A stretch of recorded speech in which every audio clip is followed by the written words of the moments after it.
Hi ನಮಸ್ಕಾರ ಎಲ್ರಿಗೂ. ನೋಡ್ತಾ ನೋಡ್ತಾ ಇನ್ನೇನು ಸಮ್ಮರ್ ಸ್ಟಾರ್ಟ್ ಆಗೇ ಬಿಡ್ತು. ಹೀಗಿರಬೇಕಾದ್ರೆ ಬಾಡಿನ ಹೈಡ್ರೇಟ್ ಆಗಿ ಇಟ್ಕೊಳ್ಳೋದು ತುಂಬಾ ಇಂಪಾರ್ಟೆಂಟ್. ಬನ್ನಿ ನಾವಿವತ್ತು ಒಂದು ಸಿಂಪಲ್ ಕ್ವಿಕ್ ಆ್ಯಂಡ್ ಟೇಸ್ಟಿ ಆಗಿರುವ ಒಂದು ರಿಫ್ರೆಶ್ಮೆಂಟ್ ಡ್ರಿಂಕ್ ರೆಸಿಪಿನ ನೋಡ್ಕೊಂಡು ಬರುವ. ಫಸ್ಟು ನೀವು ಐಸ್ ಕ್ಯೂಬ್ಸನ್ನು ತಗೊಳ್ಳಿ. ಜಾಸ್ತಿ ಬೇಕಾದರೆ ತೊಗೊಳ್ಬೋದು, ನಿಮಗೆ ಆ್ಯಸ್ ಪರ್ ಯುವರ್ ಕನ್ವೀನಿಯೆಂಟ್, ಆಯಿತಾ. ನೆಕ್ಸ್ಟ್ ನೀವು ಚಿಯಾ ಸೀಡ್ಸ್ ತೊಗೊಳ್ಬೇಕು. ನಾನು ಇದನ್ನು ಆಲ್ರೆಡಿ ಸೋಕ್ ಮಾಡಿ ಇಟ್ಕೊಂಡಿದ್ದೇನೆ half an hour before.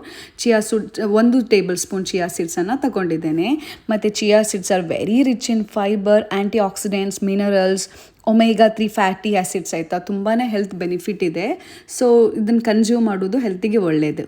Next ಜಿಂಜರನ್ನು ನಾನು ಆ್ಯಡ್ ಮಾಡ್ಕೊಳ್ತಾ ಇದ್ದೇನೆ ಸ್ವಲ್ಪ ಫ್ಲೇವರಿಗೆ. ಕೆಲವರಿಗೆ ಜಿಂಜರ್ ಇಷ್ಟ ಆಗಲಿಲ್ಲ ಅಂದರೆ ಸ್ಕಿಪ್ ಕೂಡ ಮಾಡಬಹುದು. ಮತ್ತು ಒಂದು ಟೇಬಲ್ ಸ್ಪೂನ್ ಲೈಮ್ ಜ್ಯೂಸನ್ನು ತಗೊಳ್ತಾ ಇದ್ದೇನೆ. ನಿಮಗೆ ಹುಳಿ ಜಾಸ್ತಿ ಬೇಕಾದರೆ ಜಾಸ್ತಿ ಕೂಡ ಹಾಕ್ಕೊಳ್ಳಿ. ನಾನು ಒಂದು ಟೇಬಲ್ ಸ್ಪೂನ್ ತಗೊಂಡಿದ್ದೇನೆ.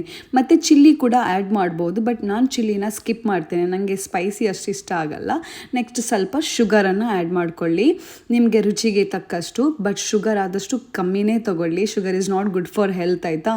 ಮತ್ತು ಮಿಕ್ಸ್ ಕೊಟ್ಟು ನಿಮಗೆ ಬೇಕಾದಷ್ಟು ನೀರನ್ನು ಹಾಕ್ಕೊಂಡು ಬಿಟ್ಟರೆ ನೀವು ರಿಫ್ರೆಶ್ ಆಗುವಂಥ ಒಂದು refreshment drink ready to drink. ಹಾಗೆ ಒಂದು ಲಿಂಬೆಹಣ್ಣನ್ನು ತುಂಡು ಕಟ್ ಮಾಡಿ ಇಡಬೇಕಾಯ್ತಾ, ಅದನ್ನು ಮರಿಬೇಡಿ. ಓಕೆ.